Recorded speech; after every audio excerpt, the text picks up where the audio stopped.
His hair was blow-dried into aggressively undulating trajectories. Their lips, a uniform frosted beige, and for reasons I will never understand, all of us girls clearly prepubescent in our dummy girl strapless dresses and butterfly clips in our hair, were giving glass after glass of champagne by the gathering stuff. Stop.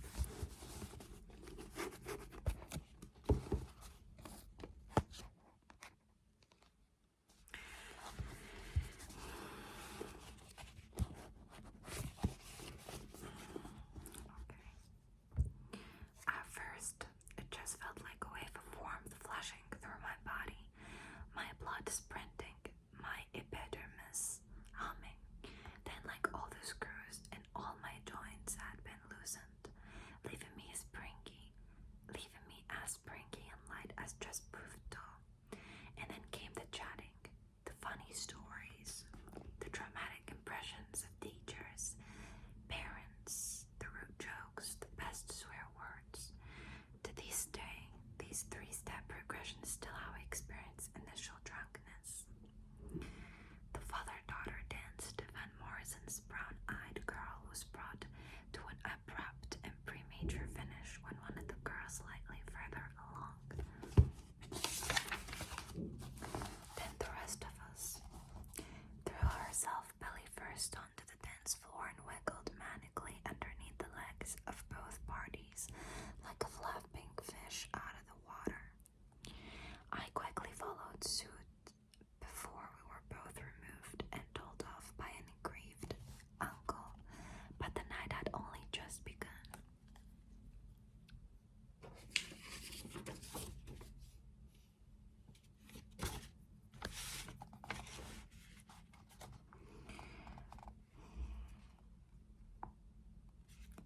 Flooded with my newfound confidence, I decided it was time for my first kiss, followed by my second, his best friend, followed by my third, the first's brother. Everyone got stuck in swapping and trying out kissing partners as if they were shared bottlings at a table. Eventually, the suburban child was broken up and we were all taken to the front room and given black coffee. The door was locked and our parents were called to come pick us up.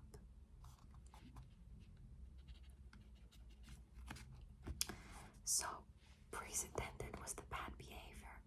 We were reprimanded a second time by our headmistress on Monday and scolded for representing the school in a bad light. This was often an accusation thrown on me during my scholastic years, and it always struck me as a slightly weak takedown, particularly when I had never chosen to represent the school. Rather, my parents had chosen the school to represent me.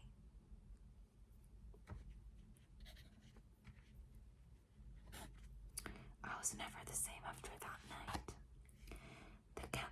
The contents of which provided enough material to fill the pages of my diaries well into my teens. I had at far too young an age got the taste for the alcohol. I begged for small diluted glasses of wine at any family event. I'd slurp the sweet throat-catching syrup from the bellies of liqueur chocolates at Christmas in the hope of a hit. At 14, I finally found out where my mom and dad hid the key to their drinks cabinet and would knock back cupfuls of cheap French brandy when they were out at the house enjoying the warm woozy haze. It pulled over the task of homework. Sometimes I drove farly into my furtive suburban binging. We'd swig at their beefeater gin and refill it with water, then sit cross-legged on the plush carpet and watch Who Wants to Be a Millionaire, fighting over the correct answer. I have never hated anything as much as I hated being a teenager. I could not have been more ill-suited to the state of adolescence. I was desperate to be an adult, desperate to be taken seriously. I hated relying on anyone for anything. I'd have sooner cleaned floors than be giving pocket money, or walked 3 miles in the rain at night than be giving $11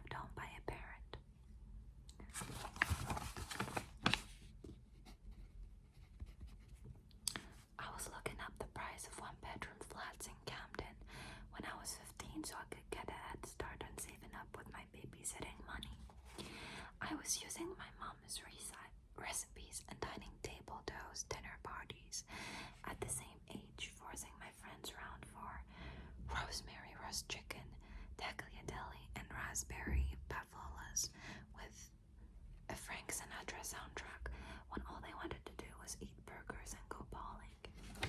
I wanted my own friends, my own schedule, my own home, my own money, and my own terrifying, exposing codependent embarrassment that couldn't end fast enough.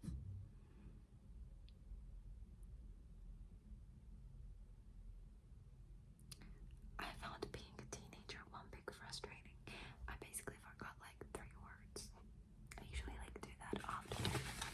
I jump into phrases. Alcohol, I think, was my small act of independence. It was the one way I could feel like an adult.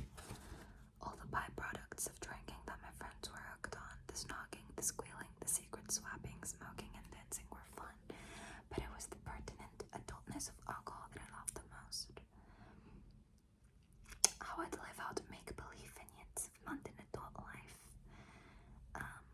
I would confidently wander into local off-licenses and browse the back of bottles while having pretend conversations into my Nokia 3310 about a casual drinks party this Saturday or a nightmare day in the office or where I left the car, while holding my dog-eared copy of the female Ina, ironically mainly decorative. I would place myself in the middle of the corridor within earshots of teachers in the 4 o'clock rush out of school on a Friday and shout, "We're still on for dinner, yeah? Farley, I fancy a full-bodied bottle of red," and enjoy the slightly quizzical look on their faces as they pass me. Well, screw you, I would think. I'm doing something you do too. I'm drinking, I'm an adult. Take me fucking seriously. It was only when I went to boarding school at 16 that I really cultivated a habit for hard drinking. My co-ed school was the last of the English boarding schools to have a bar on campus for sixth formers. On Thursdays and Saturdays, through a toking system, hundreds of 16 to 18 years old descended on a small basement to claim their 2 cans of beers and rubbed up against each other on the dark, sweaty dance floor to the sound of Beanie Man and other dancehall legends. My boarding house was luckily right opposite the bar, which allowed the Swift to stumble home come 11 o'clock, where our Maldron would lay out boxes of pizza for us to drunkenly gobble together.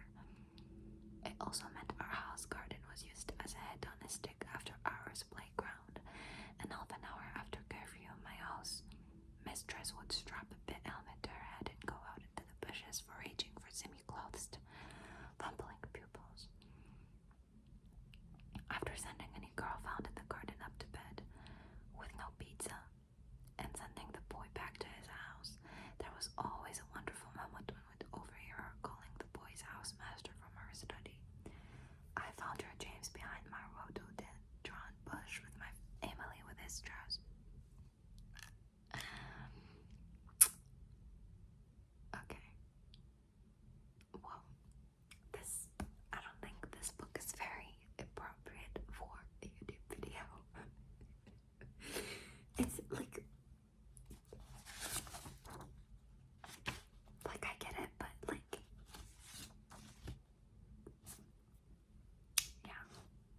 I think I'm gonna take a break from reading and just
don't know, you don't, like, for example, me, I don't know how I look like, and that frustrates me so bad.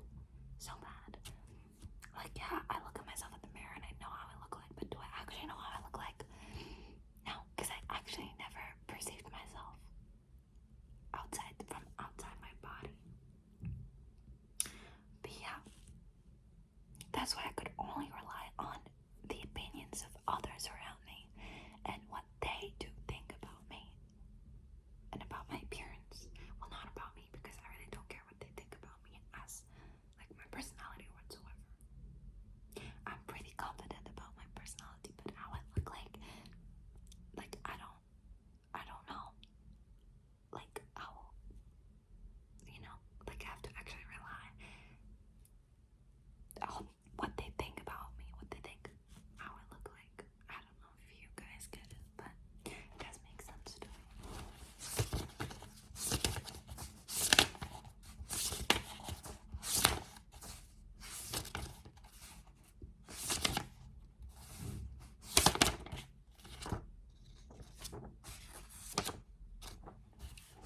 Gooseberry Fool. My life as a third wheel. It's so funny.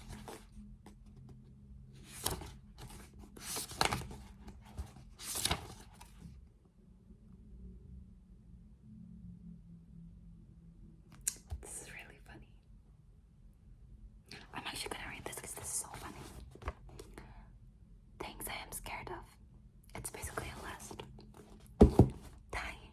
People I love dying. People I hate dying, so I feel guilty about all the times I said bad things about them. Drunk men on the street telling me I'm tall.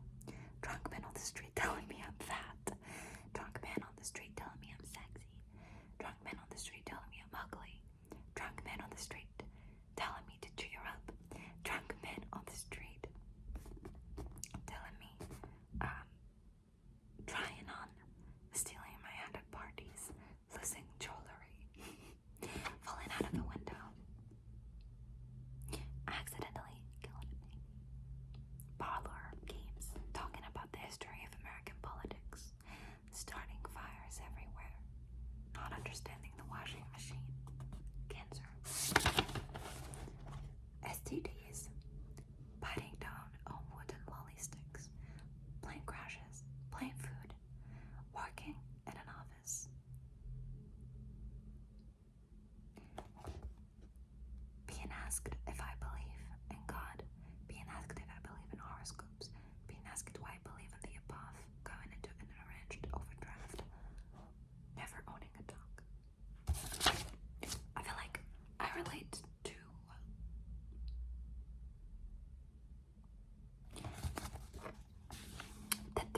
the three first things she said, like the dying, the people I loved up dying, and people I hate dying, and then me feeling guilty about the things I said about them. Even though I actually don't hate people, so like I don't have someone that I truly genuinely hate, and like I don't know, it's weird, but I don't like have someone that I hate. I don't have an enemy, Sometimes I dislike people, but dislike is not the same